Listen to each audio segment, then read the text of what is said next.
Guys, how you doing? Hope you're good. Monday morning. We are back to routine after a hectic couple of weeks. Alright, so today we're going to be talking about the road warrior, the person who's on the road all the time or on the road a lot, and it's very difficult to manage your lives and be as healthy as you would like to be. So what I've done is a couple of tips that I think will help. It really is just scratching the surface, should I say? Not going into too much depth, but just kind of giving you an idea maybe of some things you can do to improve the way you live your life. If you are listening, do make sure that you like, do make sure that you share for me and comment exactly what you think. It's good to have that interaction. I know if this is beneficial for you or what you're up to, or if any part of the training that I give helps. All right, guys, so just do those things for me. That'd be amazing. All right, so let's get into this. So broken it down into nutrition, fitness and work, okay, for the road warrior. Now, nutrition is notoriously a difficult thing when you're on the road. A lot of people tend to stop at service stations. There's not a lot of healthy food at the service station. I know that through my recent travels down to Cornwall and back, the best bet you got is hoping that there's an M&S at that service station, but there's so many temptations. There's Greggs, there's McDonald's, there's Burger King, there's Costa, there's so many things that distract you in the wrong direction. And because you're on the road and not planned, that causes you to make bad decisions, right? Poor nutrition just is very easy to suddenly go, to bollocks, I'm just going to get McDonald's, I'm just going to get a Burger King, I'm just going to get this Chinese themed takeaway, whatever it might be. I'm just going to grab that chocolate bar, that can of pop, that bottle of pop. But the problem is when you're on the road all the time, it's very difficult to keep a healthy diet, right? When you're continuously making poor decisions. So the key for me when it comes to nutrition is planning ahead, okay? And might sound simple, it might sound common sense, like it's common sense, but I wonder how many people are doing that. So what I've put here is planning, and planning what your journey is. Okay, so yesterday morning I did my planning. If you did your planning yesterday morning, you would know when you're on the road. You would know when you would have to ensure that you have a packed lunch, if you like, or your food packed for the day, and you can put that together on a Sunday. Sunday's a perfect opportunity to do that on a Sunday night. You know, you're putting together some food for the next day if you know you're on your road tomorrow. Okay, we can do food prep the night before. So setting time aside, like 10, 20 minutes, ask your wife to help you out, ask the kids to help you out when you come back. Just like putting yourself together something healthy. You can chop up a load of so you cook up a load of couscous, some chicken, you cook up salad with it, you can cook up pasta, anything. You go to any service station, you're bound to find a microwave that's going to allow you to heat that up. And if not, just eat it cold. Okay. The alternative is eating greasy, unhealthy food that is going to aggravate your guts, aggravate your IBS, be very high in calories, and more than likely be low in good nutrients. Okay. Batch cooking is an option. So if you're on the road a lot, batch cooking is like cooking up a lot of food, maybe on a Sunday for your week. So you might cook a couple of chicken breasts, a couple of salmon fillets, maybe some pasta, some rice, some vegetables, and you kind of put it all together in like 5 different lunch boxes, and that could be your lunch, pre-made meals.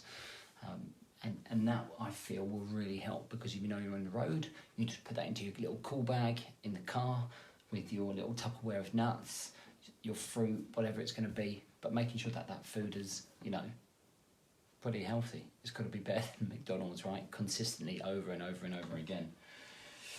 Okay, and avoid the service station food. Okay, the service station food, like I've spoken about, really doesn't serve you in any way. Okay, fitness. Now, I know a lot of you on the road, you're on the road an awful lot, it causes a lot of inactivity. Now, for me, if you get 3 20-minute workouts in a week, okay, that is going to make a difference over 52 weeks. All right, so there is no excuse why you can't do this. You can do this in your hotel room if you're on the road, do it in the morning. Fuck it, if you need to, go off to the grass somewhere area, quiet area at the service station, and do your workout there. Like, who cares if you're doing it? Like, at least you're doing it, or do some form of mobility to help with your back and your posture of sitting in a car all the time. You know, with the fitness, there's no excuses. It's 20 minutes, it's 20 minutes, it's 1 hour out of your 168-hour week to make sure that you're keeping on top of your activity, your fitness levels, your heart, your bodily function, your mobility, whatever that needs to be. Just make it happen. Just do that. Hotel room, service station, home, getting up earlier, whatever it's going to be. All right, it is that simple. Don't tell me it's not, because I work with clients who are on the road an awful lot, and it is that simple.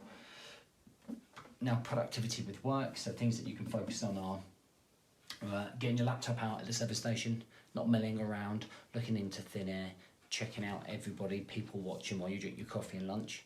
Be productive. So if you are planning, if you're on a round trip, your big business trip, then plan your stop at the service station, and if there's work that needs doing, then plan a 20, 30, 40 minute block at the service station where you're going to sit down and do some productive work.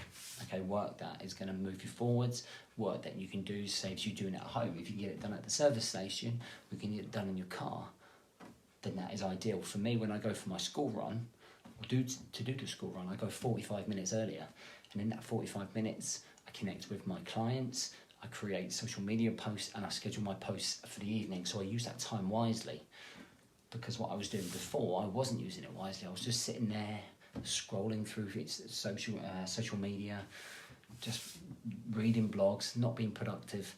And that productivity in that 45 minutes is huge. I get loads done in that 45 minutes before the school run. Okay, plan the work stops and work blocks, just like I do with the school run. You can do that at the service station if you know you've got to stop at a service station, if you're not going to be stuck at a train station, do working on train. Use the time wisely, otherwise it's just negative time and negative space. All right. The key to all of this about being a road warrior is really planning.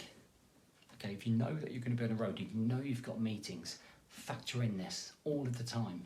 This creates a lot less chaos, it creates more control, which means less anxiety, less stress, and a much more positive frame of mind. When you have a positive frame of mind and you're in control, then life looks a lot better. There is no excuses not to be the best version of yourself just because you're on the road. Guys, if you are interested in joining us for our Zero to Hero Challenge, which is taking you from being in a rut or not in a bad place, okay, to taking you to an unbelievable mindset, productivity with your fitness and your health and your mindset, okay, register your interest. It's on the post, or if you're listening on the podcast, it's in the description. We kick off. Okay, we open the doors on the 22nd of April. We start the program on the 6th of May. It's going to be one of the most groundbreaking 6 weeks. Introductions to fitness, mindset, education, systems, tactics to be the very best version of yourself, guys. So if you're interested in joining me on that, I've got 40 places, 40 guys I want to work with. Starting on the 6th of May, opens on the 22nd of April. Links in there, register your interest. Thanks for listening. If there's any questions, do put them in and I will check them during the day.